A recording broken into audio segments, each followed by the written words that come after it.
नमस्कार। स्वागत है आपका सुनो कहानी में। आज की कहानी है कानों में कंगना। इसके लेखक हैं राधिका रमन प्रसाद सिंह। तो आइए सुनते हैं। किरण, ये तुम्हारे कानों में क्या है? उसके कानों से चंचल लट को हटाकर कहा। अरे, कानों में कंगना? सचमुच 2 कंगन कानों को घेर कर बैठे थे। हाँ, तब कहां पहनूं? किरण अभी भौरी थी। दुनिया में जिसे भौरी कहते हैं वैसी भौरी नहीं। उसे वन के फूलों का भोलापन समझो। नवीन चमन के फूलों की भंगी नहीं। विविध खाद या रस से जिनकी जीविका है, निरंतर काट छांट से जिनका सौंदर्य है, जो 2 घड़ी चंचल चिकने बाल की भूषा है, 2 घड़ी तुम्हारे फूलदान की शोभा। वन के फूल ऐसे नहीं, प्रकृति के हाथों से लगे हैं, मेघों की धारा से बढ़े हैं। चटुल दृष्टि उन्हें पाती नहीं, जगत वायु इन्हें छूती नहीं। ये सरल सुंदर सौरभमय जीवन है। जब जीवित रहे तब चारों तरफ अपने प्राणधान से हरे भरे रहे। जब समय आया तब अपनी मां की गोद में झड़ पड़े। आकाश स्वच्छ था, नील, उदार और सुंदर। पत्ते शांत थे। संध्या हो चली थी। सुनहरी किरणें सुदूर पर्वत की चूड़ा से देख रही थी। वो पतली किरण अपनी मृत्यु शैया से इस शून्य निबीड़ कानन में क्या ढूंढ रही थी? कौन कहे किसे एकटक देखती थी? कौन जाने अपनी लीला भूमि को स्नेह करना चाहती थी या हमारे बाद वहां क्या हो रहा है इसे जोहती थी। भला मैं क्या बता सकूं? खैर, जो हो, उसकी उस भंगी में आकांक्षा अवश्य थी। मैं तो खड़ा खड़ा उन बड़ी आंखों की किरण लूटता था। आकाश में तारों को देखा या उन जगमग आंखों को देखा, बात एक ही थी। हम दूर से तारों के सुंदर शून्य झिकमिक को बार बार देखते हैं, लेकिन वो सस्पंद निशेष्ट ज्योति सचमुच भावहीन है या आप ही आप अपनी अंतर लहरी से मस्त है, इसे जानना आसान नहीं। हमारी ऐसी आंखें कहां कि उनके सहारे उस निगूढ़ अंतर में डूबकर थाह ले। मैं रसाल की डोली थामकर पास ही खड़ा था। वो बालों को हटाकर कंगन दिखाने की भंगी प्राणों में रह रहकर उठती थी। जब माखन चुराने वाले ने गोपियों के सिर से मटके को तोड़कर उनके भीतर के किले को तोड़ डाला, या नूरजहां ने अंचल से कबूतर को उड़ाकर शहंशाह के कठोर हृदय की धज्जियां उड़ा दी, फिर नदी के किनारे बसंत बल्लभ रसाल पल्लवों की छाया में बैठी किसी अपरूप बालिका की ये सरल स्निग्ध भंगिमा एक मानव अंतर पर क्यों न दौड़े? किरण इन आंखों के सामने प्रतिदिन आती ही जाती थी। कभी आम के टिकोरे से आंचल भर लाती, कभी मौलसिरी के फूलों की माला बना लाती, लेकिन कभी भी ऐसी बाल सुलभ लीला आंखों से होकर हृदय तक नहीं उतरे। आज क्या था?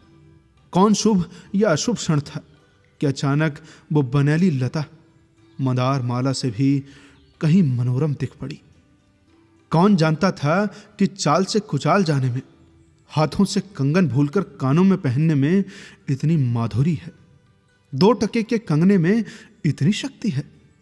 गोपियों को कभी स्वप्न में भी नहीं झलका था कि बांस की बांसुरी में घूंघट खोलकर नचा देने वाली शक्ति भरी है।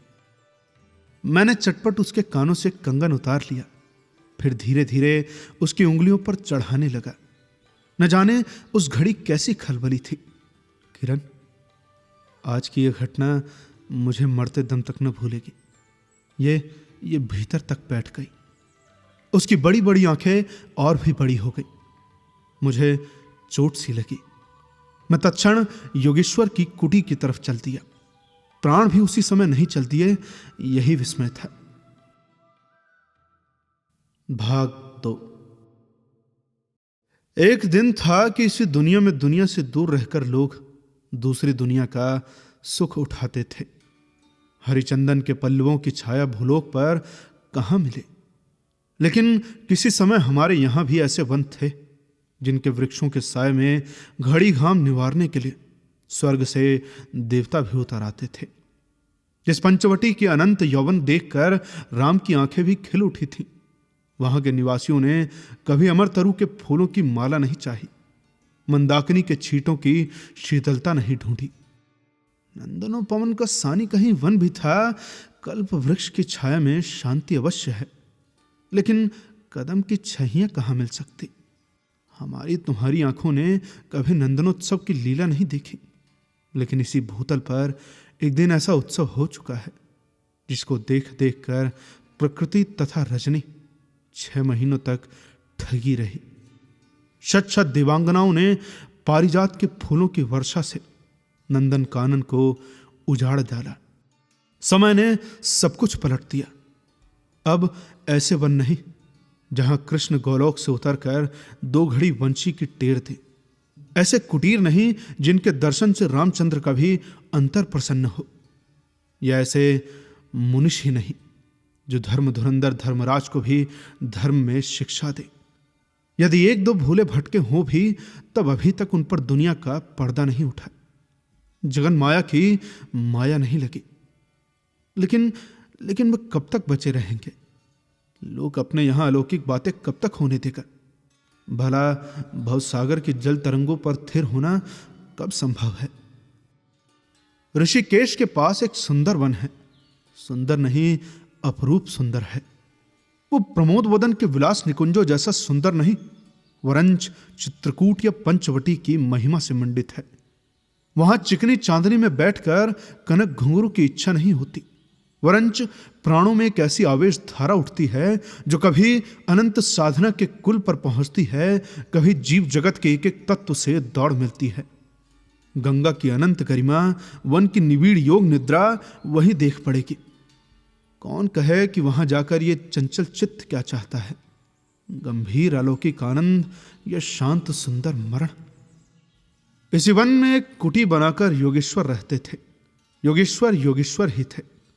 यद्यपि वो भूतल ही पर रहते थे, तथापि उन्हें इस लोक का जीव कहना यथार्थ नहीं था। उनकी चित्त वृत्ति सरस्वती के श्री चरणों में थी या ब्रह्मलोक की अनंत शांति में लिपटी थी, और वो बालिका स्वर्ग से एक रश्मि उतरकर उस घने जंगल में उजाला करती फिरती थी। वो लौकिक मायाबद्ध जीवन नहीं था, इसे बंधन रहित बाधाहीन नास्तिक किरणों की लेखा कहिए। मानो निर्मुक्त चंचल मलय बालू फूल फूल पर, डाली डाली पर डोलती फिरती हो, या कोई मूर्तिमान अमर संगीत बेरोक टोक हवा पर या जल की तरंग भंग पर नाच रहा हो। मैं ही वहां इस लोक का प्रतिनिधि था। मैं ही उन्हें उनकी अलौकिक स्थिति से इस जटिल मृत राज्य में खींच लाता था। कुछ साल से मैं योगेश्वर के यहां आता जाता था। पिता की आज्ञा थी कि उनके यहां जाकर अपने धर्म के सब ग्रंथ पढ़ डालो। योगेश्वर और बाबा लड़कपन के साथी थे, इसलिए उनकी मुझ पर इतनी दया थी। किरण उनकी लड़की थी। उस कुटीर में एक वही दीपक थी। जिस दिन की घटना मैं लिख आया हूं, उसी दिन सवेरे मेरे अध्ययन की पूर्णाहुति हुई थी, और बाबा के कहने पर एक जोड़ा पीतांबर, 5 स्वर्ण मुद्राएं तथा किरण के लिए 2 कनक कंगन आचार्य के निकट ले गया था। योगेश्वर ने सब लौटा दिए, केवल कंगन को किरण उठा ली गई। वो क्या समझकर चुप रह गए? समय का अद्भुत चक्र है। जिस दिन मैंने धर्म ग्रंथ से मुंह मोड़ा, उस दिन कामदेव ने वहां जाकर उनकी किताब का पहला सफा उल्टा। दूसरे दिन मैं योगेश्वर से मिलने गया। वो किरण को पास बिठाकर न जाने क्या पढ़ा रहे थे। उनकी आंखें गंभीर थीं। मुझको देखते ही वो उठ पड़े और मेरे कंधों पर हाथ रखकर गदगद स्वर से बोले, नरेंद्र, अब मैं चला, किरण तुम्हारे हवाले है। ये कहकर किसी की सुकोमल उंगलियां मेरे हाथों में रख दी। लोचनों के कोने पर 2 बूंदें निकलकर झांक पड़ी। मैं सहम उठा। क्या उनकी तीव्र दृष्टि मेरी अंतर लहरी तक डूब चुकी थी? वो ठहरे नहीं, चलती है। मैं कांपता रह गया, किरण देखती रह गई। चारों ओर सन्नाटा छा गया। वनवायु भी चुप हो चली। हम दोनों भी चुप चल पड़े। किरण मेरे कंधे पर थी। हठात अंतर से कोई अकड़ कर कह उठा, हाय नरेंद्र, ये क्या? तुम इस वनफूल को किस चमन में ले चले? इस बंधन विहीन स्वर्गीय जीवन को किस लोक जाल में बांधने चले? भाग 3। कंकड़ी जल में जाकर कोई स्थायी विवर नहीं फोड़ सकती। क्षण भर जल का समतल भले ही उलट पुलट हो, लेकिन इधर उधर से जल तरंग दौड़कर उस छिद्र का नाम निशान भी नहीं रहने देती। जगत की भी यही चाल है। यदि स्वर्ग से देवेंद्र भी आकर इस लोक चलाचल में खड़े हों, फिर संसार देखते ही देखते उन्हें अपना बना लेगा। इस काली कोठरी में आकर इसकी कालिमा से बचे रहे, ऐसी शक्ति अब आकाश कुसुम ही समझो। 2 दिन में राम हाय जानकी कहकर वन बन डोलते फिरे। 2 क्षण में यही विश्वामित्र को भी स्वर्ग से घसीट लाया। किरण की भी यही अवस्था हुई। कहां प्रकृति की निर्मुक्त गोद, कहां जगत का जटिल बंधन पाश, कहां से कहां आ पड़ी। वो अलौकिक भोलापन, वो निसर्ग उत्साह हाथों से हाथों हाथ लुट गए। उस वनफूल की विमल कांति लौकिक चमन की मायावी मनोहारिता में परिणित हुई। अब आंखें उठाकर आकाश से निरीव बातचीत करने का अवसर कहां से मिले? मलय वालू से मिलकर मलय चंचल के फूलों की पूछताछ क्यों कर हो? जब किशोरी नए सांचे में ढलकर उतरी, उसे पहचानना भी कठिन था।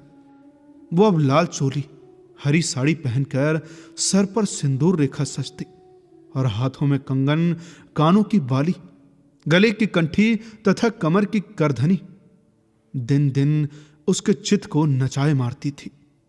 जब कभी वो सज धजकर चांदनी में कोठे पर उठती और वसंत वायु उसके आंचल से मोतियों की लपट लाकर मेरे बरामदे में भर देता, फिर किसी मतवाली माधुरी या तीव्र मदिरा के नशे में मेरा मस्तिष्क घूम जाता और मैं चटपट अपना प्रेम चित्कार फूलदार रंगीन चिट्ठी में भरकर जूही के हाथ ऊपर भेजवाता या बाजार से दौड़कर कटकी गहने या विलायती चूड़ी खरीद लाता।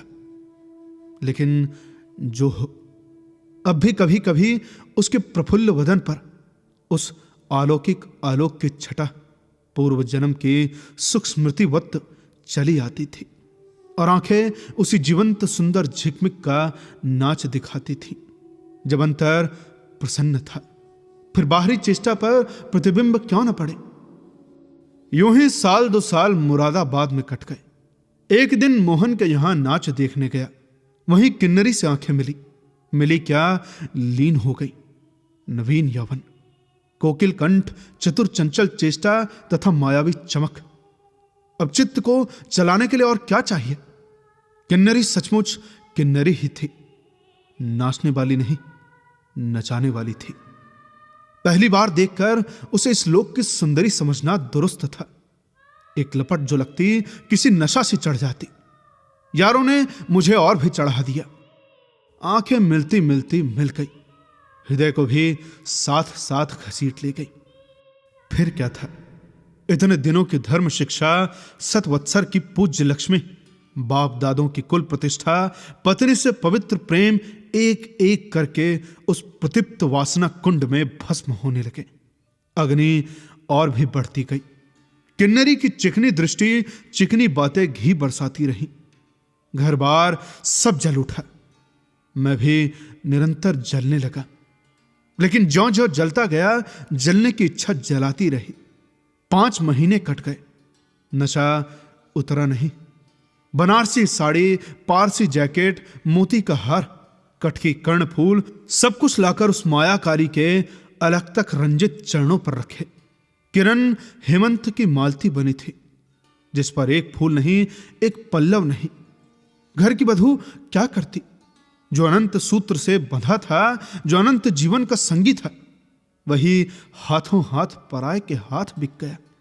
फिर ये तो 2 दिन के चकमकी खिलौने थे, इन्हें शरीर बदलते क्या देर लगे। दिन भर बहानों की माला गूंथ गूंथ किरण के गले में और शाम की मोती माला उस नाचने वाली के गले में सशंक निर्लज्ज डाल देना। यही मेरा जीवन निर्वाह था। एक दिन सारी बातें खुल गई। किरण पछाड़ खाकर भूमि पर जा पड़ी। उसकी आंखों में आंसू न थे, मेरी आंखों में दया न थी। बरसात की रात थी, रिमझिम बूंदों की झड़ी थी। चांदनी मेघों से आंख मुदोवल खेल रही थी। बिजली काले कपाट से बार बार झांकती थी। किसे चंचला देखती थी तथा बादल किस मरोड़ से रह रहकर चिल्लाते थे। इन्हें सोचने का मुझे अवसर नहीं था। मैं तो किन्नरी के दरवाजे से हताश लौटा था। आंखों के ऊपर न चांदनी थी न बदली थी। त्रिशंकु ने स्वर्ग को जाते जाते बीच में ही टंग कर किस दुख को उठाया, और मैं तो अपने स्वर्ग के दरवाजे पर सर रखकर निराश लौटा था। मेरी वेदना क्यों न बड़ी हो। हाय, मेरी उंगलियों में एक अंगूठी भी रहती तो उसे नजर कर उसके चरणों पर लौटता। घर पर आते ही जूही को पुकार उठा, जूही, किरण के पास कुछ भी बचा हो तो फौरन जाकर मांग लो। ऊपर से कोई आवाज नहीं आई। केवल सर के ऊपर से काला बादल कालांत चित्कार के चिल्ला उठा। मेरा मस्तिष्क घूम गया। मैं तत्क्षण कोठे पर दौड़ा। सब संदूक झांके, जो कुछ मिला सब तोड़ डाला, लेकिन मिला कुछ भी नहीं। अलमारी में केवल मकड़े का जाल था। श्रृंगार बक्स में एक छिपकली बैठी थी। उसी दम किरण पर झपटा। पास जाते ही सहम गया। वो एक तकिया के सहारे निस्सहाय निस्पंद लेटी थी। केवल चांद ने खिड़की से होकर उसे गोद में ले रखा था, और वायु उस शरीर पर जल से भिगोया पंखा झल रही थी। मुख पर एक अपरूप छटा थी। कौन कहे कहीं जीवन की शेष रश्मि क्षण भर वहीं अटकी हो। आंखों में एक जीवन ज्योति थी। शायद प्राण शरीर से निकलकर किसी आश्रय से वहां बैठ रहा था। मैं फिर पुकार उठा, किरण, तुम्हारे पास कोई गहना भी रहा है? हाँ, शीर्ण कंठ की काकली थी। कहाँ है? अभी देखने दो। उसने धीरे से घूंघट सरका कर कहा, वही कानों का कंगना। सर तकिए से ढल पड़ा, आंखें भी झिप गई। वो जीवंत रेखा कहां चली गई? क्या इतने ही के लिए अब तक ठहरी थी? आंखें मुख पर जा पड़ी। वही कंगन थे, वैसे ही कानों को घेर कर बैठे थे। मेरी स्मृति तड़ी वेग से नाच उठी। दुष्यंत ने अंगूठी पहचान ली। भोली शकुंतला उस पर याद आ गई। लेकिन दुष्यंत सौभाग्यशाली थे, चक्रवर्ती राजा थे। अपनी प्राण प्रिया को आकाश पाताल छान कर ढूंढ निकाला। मेरी किरण तो इस भूतल पर न थी कि किसी तरह प्राण देकर भी पता पाता। पर लोक से ढूंढ निकालूं ऐसी शक्ति इन दीनहीन मानव में कहां? चढ़ा नशा उतर पड़ा। सारी बातें सूझ गई। आंखों पर की पट्टी खुल पड़ी। लेकिन हाय, खुली भी तो उसी समय जब जीवन में केवल अंधकार ही रह गया। तो कैसी लगी आपको ये कहानी? हमें कमेंट में ज़रूर बताएं, और साथ ही साथ बताएं कि आप आगे और कौन सी कहानियां सुनना चाहते हैं। ऐसी ही और भी कहानियों को सुनने के लिए सब्सक्राइब करें हमारे चैनल को, और फॉलो करें हमें फेसबुक पर और इंस्टाग्राम पर। तो मिलते हैं आपसे अगली कहानी में। तब तक के लिए सुनते रहिए सुनो कहानी की अन्य कहानियां। धन्यवाद।